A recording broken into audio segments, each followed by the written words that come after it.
Foi, motivation, surpassement. Fortifiez votre intérieur avec le moment de foi. Dit la parole de Dieu dans l'évangile de Matthieu, chapitre 20, au verset 17. Matthieu 20, verset 17. Dit comme ça. Pendant que Jésus montait à Jérusalem, il prit à part les 12 disciples et il leur dit en chemin, voici, nous montons à Jérusalem et le Fils de l'homme sera livré aux principaux sacrificateurs et aux scribes. Ils le condamneront à mort et ils le livreront aux païens pour qu'ils se moquent de lui, le battent de verge et le crucifient. Et le troisième jour, il ressuscitera. Regardez bien, verset 18. Jésus dit, nous montons à Jérusalem et le Fils de l'homme sera livré aux principaux sacrificateurs et aux scribes. Ils le condamneront à mort. Ils le condamneront à mort, premièrement. Ils le livreront aux païens pour qu'ils se moquent de lui, le battent de verge et le crucifient. Et le troisième jour, il ressuscitera. Regardez, Jésus, disons comme ça, Jésus montrant le résultat du sacrifice. Quand la personne, elle va vers le sacrifice, elle croit au sacrifice, parce qu'il y a beaucoup de personnes qui ne croient pas. Et là, on ne peut rien faire, parce que le sacrifice, c'est comme le don de la repentance. Le don de la repentance ne vient pas de l'homme, vient de Dieu. Certainement, vous avez déjà connu beaucoup de personnes qui ont commis des péchés. Elles sont arrivées à l'église venant de la prostitution, de l'adultère, du vice, enfin, beaucoup de choses. Elles ont participé du baptême d'eau. Quelque temps plus tard, à nouveau, elles ont glissé dans la prostitution, dans la fornication, dans le vol, le mensonge. À nouveau, elles se font baptiser. Quelque temps plus tard, à nouveau, elles commettent les mêmes bêtises. Et elles se font baptiser à nouveau. À l'église, nous voyons beaucoup de personnes. Et des fois, on se demande, mais est-ce que cette personne, elle n'a pas la conscience? Ce n'est pas qu'elle n'a pas la conscience. C'est que la repentance qui est un acte décisif de ne plus retourner d'où Dieu l'a fait sortir, en reconnaissant l'erreur, en confessant le péché et en haïssant le même péché, à partir de ce moment-là, la personne, elle marche en nouveauté de vie. Matthieu 20, 20 dit comme ça, alors la mère des fils de Zébédée s'approcha de Jésus avec ses fils et se prosterna pour lui faire une demande. Il lui dit, que veux-tu?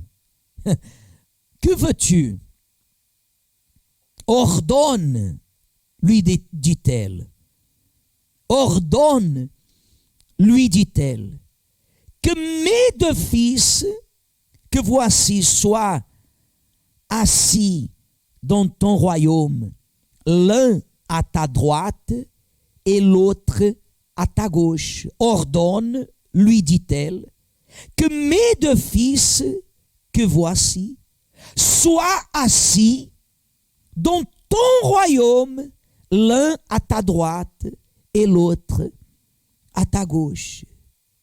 Oh, quelle audace, mes amis, regardez. Cette femme, elle était audacieuse parce qu'elle croyait. Si elle ne croirait pas, elle n'aurait pas demandé à Jésus ce qu'elle était en train de demander. Elle a une audace. Ce qu'elle a demandé, c'était quelque chose, pas d'énorme, mais qui dépasse. Dans le royaume de Dieu, que l'un soit à droite et à gauche de Jésus. Vous savez qu'est-ce que cela représente? Dit la Bible, verset 22. Jésus répondit, vous ne savez ce que vous demandez. Pouvez-vous boire la coupe que je dois boire? Nous le pouvons, dirent-ils. Verset 23. Et il leur répondit, il est vrai que vous boirez ma coupe, mais pour ce qui est d'être assis à ma droite et à ma gauche, cela ne dépend pas de moi et ne sera donné qu'à ceux à qui mon Père l'a réservé. Vous voyez que même en demandant ce qu'elle a demandé, même Jésus ayant dit à cette mère et à ses deux enfants, vous ne savez ce que vous demandez. Et Jésus les a questionnés, pouvez-vous boire de la coupe que je dois boire? Et ils ont assumé la foi, nous le pouvons. Et Jésus a confirmé, il est vrai que vous boirez ma coupe. Il est vrai que vous boirez ma coupe. Mais pour ce qui est d'être assis à ma droite et à ma gauche, cela ne dépend pas de moi. Jésus, là, à ce moment, il a laissé une chose, un point d'interrogation, parce que si Jésus dit que tout ce que nous demandons au Père en son nom, le Père nous donnera, le Père le fera, pourquoi alors Jésus n'a pas dit qu'il serait l'un à droite et l'autre à gauche? Rappelez-vous le jour où le Seigneur fut crucifié. Il n'y a pas eu un des malfaiteurs, hein, on dit comme ça, et est-ce qu'il n'y a pas eu un des malfaiteurs qui a fait une demande à Jésus également? Et Jésus ne lui a pas accordé cette demande. Oui. Mais pourquoi Jésus ici, il a dit cela ne dépend pas de moi. Cela ne dépend pas de moi. Quelle est la différence? La différence, c'est que cet homme qui était déjà crucifié, qui était déjà mis au bois, à ce moment-là, il ne pouvait plus revenir en arrière. Ce qu'il disait, ce qu'il demandait représentait le baptême et une nouvelle vie. Et Jésus lui a accordé. Il est mort, il a été sauvé. Et vous voyez que l'autre non, il se s'est perdu. Mais aux disciples, Jésus a dit cela ne dépend pas de moi. Jésus a été direct et catégorique. Cela ne dépend pas de moi. Il ne sera donné qu'à ceux à qui mon Père l'a réservé. Qui sont ceux que le Père a réservés?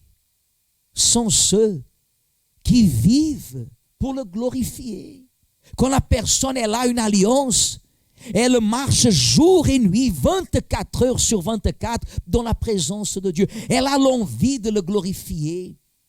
Elle assume.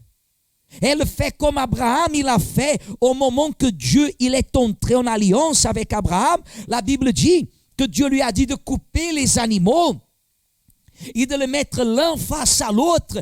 Et les oiseaux de proie, ils descendaient pour venir manger les cadavres, les animaux qui avaient été sacrifiés. Mais Abraham, qu'est-ce qu'il faisait? Il chassait les oiseaux de proie. Parce qu'il savait que là était une alliance.